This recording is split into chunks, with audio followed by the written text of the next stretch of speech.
नमस्कार, मैं हूं रजत अवस्थी और आप देख रहे हैं इम्पैक्ट भारत टीवी। आज एक बहुत बड़ी महत्वपूर्ण खबर की आज आपको जानकारी देंगे। सरकार ने एक बहुत बड़ा फैसला लिया है 7 तारीख के लिए। 7 तारीख बहुत खास होने वाली है और आप सभी को इसमें सहयोग देना है, क्योंकि आप सभी को मालूम है कि इस समय पाकिस्तान के साथ हमारा बहुत बड़ा तनाव चल रहा है और पाकिस्तान को सबक सिखाने के लिए लगातार प्रधानमंत्री मोदी भी मीटिंग कर रहे हैं, सुरक्षा एजेंसियों के साथ मीटिंग कर रहे हैं और ये तय है कि बहुत बड़ा एक्शन भारत सरकार, भारत की सेना पाकिस्तान के खिलाफ लेने वाली है। लेकिन उसमें आम नागरिकों का, इस देशवासियों का भी एक अहम रोल रहने वाला है।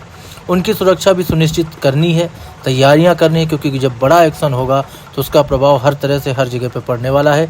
इस वजह से सारी तैयारियां पहले से ही सुनिश्चित की जानी है और इसी की ओर, इसी दिशा में सरकार भी कदम बढ़ा रही है, सेना भी बढ़ा रही है। तो ये सबसे बड़ी खबर आज की हम आपको बताने वाले हैं, क्योंकि पाकिस्तान में आपको पता है पाकिस्तान के ही मंसूबे थे, जिसकी वजह से पहलगाम में इतना बड़ा आतंकी हमला हुआ जिसमें 27 लोगों की जान भी गई और टूरिस्ट थे वो लोग, जिनके निहत्थे टूरिस्टों पर आतंकियों ने गोलियां बरसा दी, उनकी जान चली गई। और उसी में अब पूरे देश में एक सुर में ये मांग हो रही है कि पाकिस्तान के साथ कड़ाई और सख्ती के साथ अब निपटना चाहिए, इस आतंकवाद को करारा जवाब देना चाहिए। हालांकि सरकार ने बहुत बड़े बड़े फैसले ले लिए, जिससे पाकिस्तान की आर्थिक और रोज़मर्रा की चीज़ों पर इतना प्रतिबंध लगा दिया है कि उनकी कमर तो वैसे भी टूट गई है, हाहाकार तो मच गया है। लेकिन इस आतंकवाद को अगर जड़ से ख़त्म करना है तो बड़े एक्शन ज़रूरी हैं, सेना के एक्शन ज़रूरी है, सेना की कार्रवाई ज़रूरी है। तो इसी कड़ी में 7 तारीख को, यानी कि कल के लिए, भारत सरकार ने, गृह मंत्रालय ने एक एडवाइजरी जारी की है। तो 7 मई को मॉक ड्रिल का आदेश दिया है गृह मंत्रालय ने। ये जो मॉक ड्रिल होने वाली है, ये आखिरी बार 1971 में जब भारत पाकिस्तान की जंग हुई थी, उस दौरान ये मॉक ड्रिल की गई थी। तो इसी के बारे में आपको पूरी जानकारी देंगे कि मॉक ड्रिल क्या है, इसमें क्या क्या चीज़ें बताई जाएंगी, समझाई जाएंगी और कैसे हम लोगों को भी अलर्ट रहने के लिए इसमें प्रशिक्षित भी किया जाएगा। तो पाकिस्तान से तनाव के बीच केंद्र सरकार ने देश के 244 जिलों में 7 मई को मॉक ड्रिल करने के लिए कहा है। इसमें नागरिकों को हमले के दौरान खुद को बचाने की ट्रेनिंग दी जाएगी। ये इसलिए किया जा रहा है ताकि युद्ध की स्थिति में लोगों की सुरक्षा सुनिश्चित की जा सके। देश में पिछली बार ऐसी मॉक ड्रिल 1971 में हुई थी, जब भारत और पाकिस्तान के बीच युद्ध हुआ था।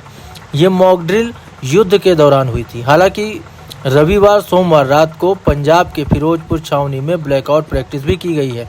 इस दौरान गाँवों और मोहल्लों में रात 9 बजे से 9:30 बजे तक बिजली बंद रही। दरअसल 22 अप्रैल को जम्मू कश्मीर के पहलगाम में बड़ा आतंकी हमला हुआ था, आप सब जानते हैं, जिनमें 27 लोगों की जान गई है। इसके बाद भारत और पाकिस्तान के बीच तनाव भी बढ़ गया है। सरकार किसी भी संभावित खतरे से पहले तैयारी करना ही चाहती है। तो मॉक ड्रिल जो होनी है, उसमें जो 5 बड़ी बातें हैं वो आपको पहले हम बता देते हैं। पहला, हवाई हमले की चेतावनी देने वाले सायरन को बजाया जाएगा। दूसरा, हमले के समय नागरिकों को खुद की सुरक्षा के लिए ट्रेनिंग दिया जाएगा। तीसरा, मॉक ड्रिल के दौरान ब्लैकआउट भी किया जाएगा। चौथा, महत्वपूर्ण कारखानों और ठिकानों को हमले के वक्त छिपाना कैसे है ये भी बताया जाएगा, इसके लिए प्रशिक्षित किया जाएगा। पांचवा, लोगों से जगह खाली कराना और उन्हें सेफ प्लेस तक पहुंचने की फटाफट ट्रेनिंग भी दी जाएगी। उन्हें कैसे सुरक्षित स्थान तक पहुंचाना है, इसकी भी पूरी ट्रेनिंग दी जाएगी। मॉक ड्रिल और ब्रेकआउट एक्सरसाइज है क्या, आपको पहले अब हम ये बता देते हैं। मॉक ड्रिल के बारे में पहले आपको बताते हैं। तो मॉक ड्रिल यानी एक तरह की प्रैक्टिस, जिसमें हम ये देखते हैं कि अगर कोई इमरजेंसी जैसे एयर स्ट्राइक या बम का हमला हो जाए तो आम लोग और प्रशासन कैसे और कितनी जल्दी रिएक्ट करता है। दूसरा होता है ब्लैकआउट एक्सरसाइज का मतलब है, इस जो ब्लैकआउट एक्सरसाइज है इसका मतलब होता है कि एक तय समय के लिए पूरे इलाके की लाइट बंद कर दी जाती है। इसका मकसद ये दिखाना होता है कि अगर दुश्मन देश हमला करे तो इलाके को अंधेरे में कैसे सुरक्षित रखा जा सकता है। इससे दुश्मन को निशाना साधने में मुश्किल होती है। आपको पता होगा कि लड़ाकू विमान जब आकर के स्ट्राइक करते हैं, बम गिराते हैं, तो वो देखते हैं कि नीचे अगर सब जगह लाइटें जल रही हैं, कोई मान लो नीचे शहर है और वहाँ लाइटें जल रही हैं, वो जगमगा रहा है पूरी तरह से लाइटों से, तो उन्हें निशाना लगाना उनके लिए आसान हो जाता है। उन्हें पता चल जाता है कि ये रिहायशी एरिया है, यहाँ भीड़ भाड़ वाली जगह है, या ये शहर है, यहाँ पर अगर हम हमला करेंगे तो भारी नुकसान होगा, भारी जनहानि भी होगी। तो इन सब चीज़ों के लिए ब्लैकआउट किया जाता है। अब हम आपको बताते हैं कि ब्रिटेन से लेकर के अमेरिका तक ये जो मॉक ड्रिल है ये वो सब लोग कर चुके हैं। जिन जिन देशों में ऐसी स्थितियां आई हैं, बनी हैं, वो सब इस तरह की प्रैक्टिस करते ही हैं। अमेरिका ने 14 जून 1952 को परमाणु हमले की आशंका के बीच अपना पहला देशव्यापी सिविल डिफेंस ड्रिल आयोजित किया था। इसे डक एंड कवर नाम दिया गया था। इसमें स्कूलों और सार्वजनिक संस्थानों में अलर्ट सायरन बजाकर बच्चों और नागरिकों को मेज के नीचे सिर छुपाकर डक करने और हथेली से सिर को कवर करने का अभ्यास कराया गया था। इसका मकसद परमाणु हमले की स्थिति में खुद को बचाना था। वहीं द्वितीय विश्व युद्ध के दौरान 19 फरवरी 1942 को कनाडा के शहर वमैनिटोबा में इफ डे का आयोजन हुआ था। इसमें एक नकली नाजी हमले का नाटक किया गया था। शहर के प्रमुख चौराहों पर वॉलंटियर यानी जो स्वयंसेवक होते हैं नाजी सैनिक बने दिखाई दिए थे। कुछ लोगों को राजद्रोही मानकर अस्थायी कस्टडी में रखा गया था। सायरन बजाए गए और पूरे शहर की लाइटें बंद कर दी गई थी। इससे नागरिकों ने अंधेरे में सुरक्षित रहने की ट्रेनिंग भी ली थी।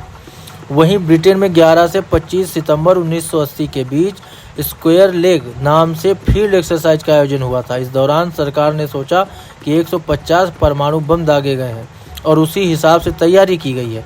पूरे देश में एयर रेड सायरन बजाए गए ताकि लोग खतरे से तुरंत सावधान हो सके। सभी गैर जरूरी लाइटें बंद करवाई गईं, यानी ब्लैकआउट करा दिया गया पूरी तरह से, ताकि दुश्मन को निशाना लगाना मुश्किल हो जाए। इस ड्रिल से ब्रिटेन को पता चला कि युद्ध की स्थिति में नागरिकों की सुरक्षा और इमरजेंसी के दौरान वो कितने तैयार हैं। पंजाब के सीमावर्ती इलाके फिरोजपुर छावनी में रविवार सोमवार रात को ब्लैकआउट रहा। गांवों और मोहल्लों में रात 9 बजे से 9:30 बजे तक बिजली बंद कर दी गई। लगातार 30 मिनट तक हूटर बजते रहे। प्रशासन ने पहले ही लोगों से घरों से बाहर न निकलने का अनुरोध किया था, तो इसके बारे में आपको पहले हम पूरी जानकारी जो वहाँ पर हुई है वो बता देते हैं।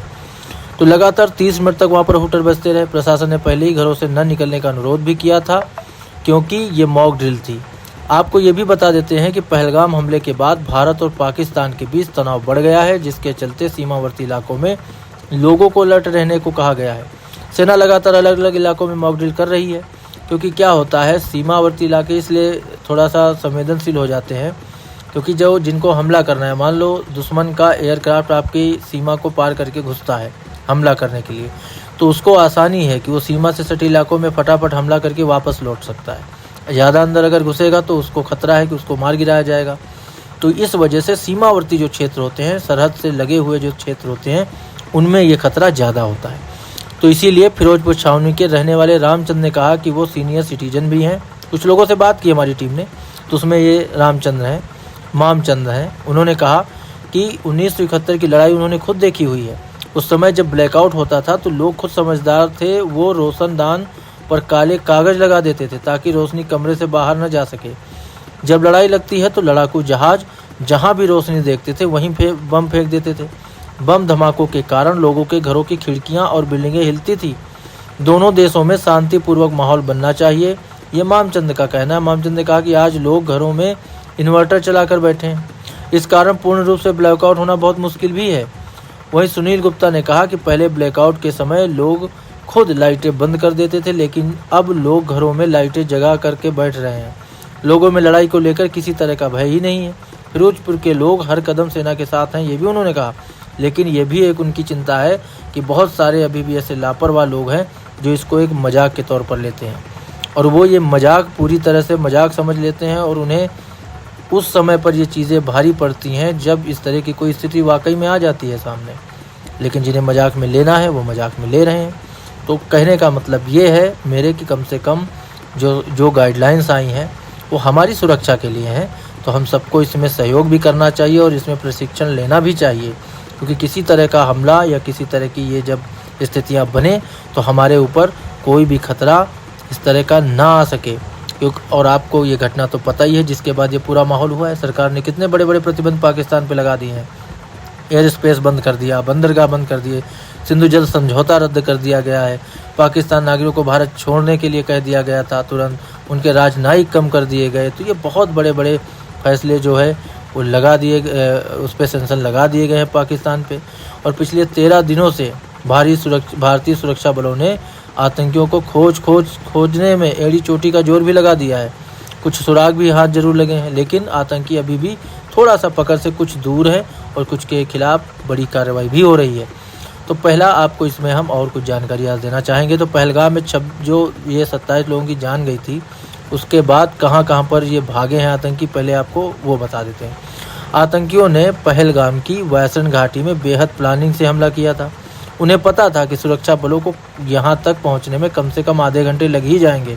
इतनी देर में वो आसानी से जंगलों में छिप जाएंगे। और मेरा इसी में एक सवाल है कि ये लोकल सपोर्ट के बिना नहीं हो सकता है, और इसीलिए सुरक्षा एजेंसियां लोकल सपोर्ट जो मिला है उन आतंकियों को उस पर भी गहनता से जाँच कर रही हैं, और ये बहुत ज़रूरी चीज़ है।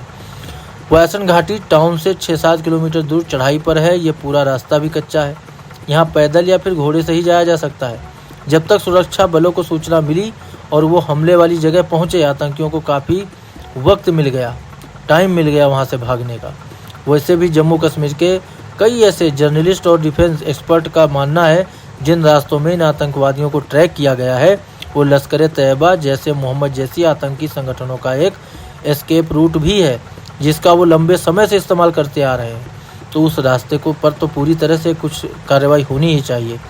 वैसे कोकरनाग के जंगलों से आगे बढ़ने के बाद वो किश्तवाड़ा के जंगलों में घुसते हैं और जम्मू डिवीज़न में आते हैं। यहाँ के जंगल और भी घने हैं। साथ ही किश्तवाड़ में एंटी टेररिस्ट ग्रिड थोड़ी कम भी है, जिसका फ़ायदा आतंकी उठाते हैं। लेकिन जम्मू में भी सिक्योरिटी फोर्सेस की तैनाती भी बढ़ा दी गई है। त्राल का जंगल पाकिस्तानी और लोकल सपोर्ट वाले आतंकियों का गढ़ है, ये कहना है रिटायर्ड ब्रिगेडियर विजय सागर जो है उनका कहना है। वो ये भी कहते हैं कि यहीं से उन्हें सपोर्ट भी मिलता है। ये बैसरन घाटी से सटा हुआ है। आतंकियों के लिए छिपने की सबसे सेफ जगह त्राल का जंगल ही है। इंटेलिजेंस सूत्रों ने भी बताया है कि पहलगाम हमला करने वाले आतंकी साउथ कश्मीर के जंगल में छिपे हैं। उनके पास राशन पानी भी है। ऐसे में ये इन पहाड़ी इलाकों में लंबे समय तक रह भी सकते हैं। आतंकवादियों की खोज में आर्मी, राष्ट्रीय rifles, para commando unit, CRPF, Jammu Kashmir police और अन्य अर्धसैनिक बलों के हजारों जवान लगे हुए हैं। शुरुआत में पहलगाम से 10 किलोमीटर के एरिया में खोजबीन की जा रही थी, लेकिन अब ये दायरा बढ़ा दिया गया है। जंगलों और पहाड़ों के साथ साथ रिहायशी इलाकों में भी तलाश की जा रही है। सिक्योरिटी फोर्सेस की टीमें अनंतनाग के ऊपरी और दक्षिणी कश्मीर के जंगली और पहाड़ी इलाकों में छानबीन कर रही हैं। दिन रात सर्च ऑपरेशन चलाया जा रहा है। 100 से ज़्यादा जगहों पर छापेमारी भी की गई है। करीब 10 आतंकियों के घरों को नेस्तनाबूद भी कर दिया गया है। आतंकियों की मदद करने वाले ओवरग्राउंड वर्कर्स यानी OGW के जरिए भी आतंकियों के तार खोले जा रहे हैं। जम्मू कश्मीर पुलिस ने 100 से ज़्यादा OGW से पूछताछ की है। करीब 1000 OGWs को हिरासत में लिया गया है। वहीं हमले की जांच कर रही नेशनल इन्वेस्टिगेशन एजेंसी यानी कि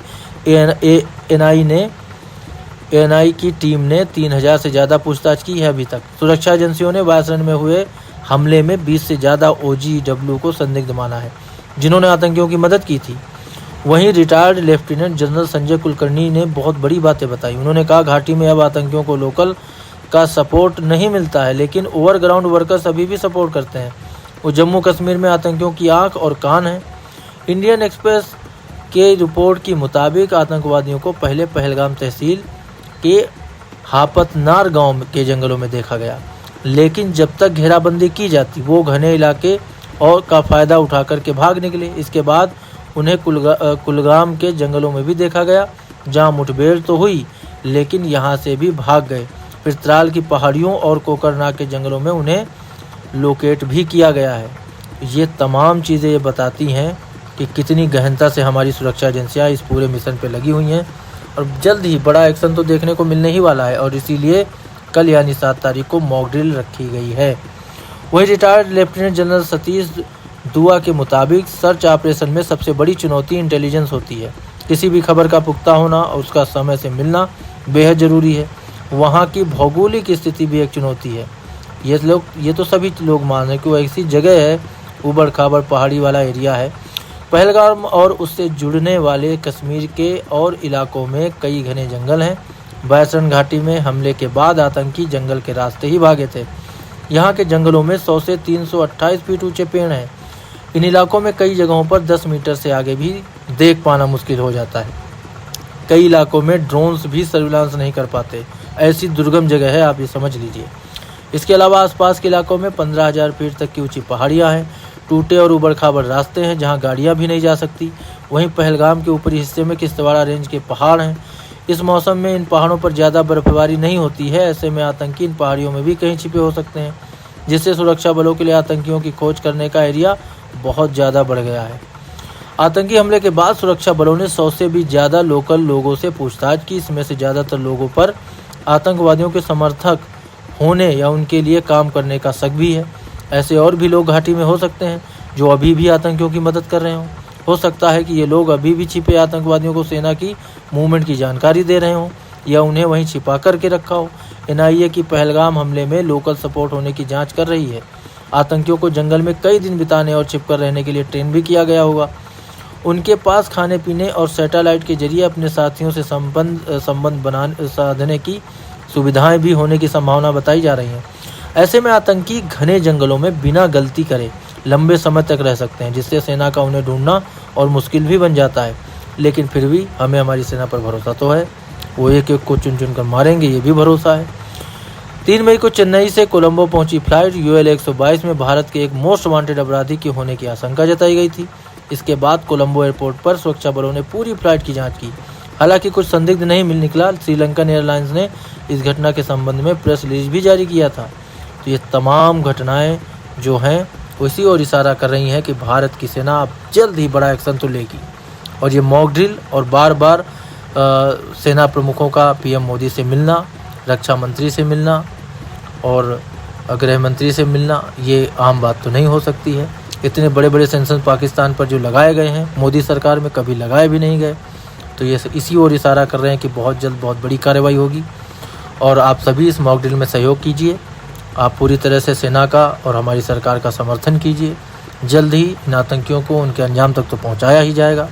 तो आज के लिए बड़ी खबर यहीं तक। मिलते हैं कल आपसे एक और बड़ी खबर के साथ। तब तक आप देखते रहिए इम्पैक्ट भारत TV।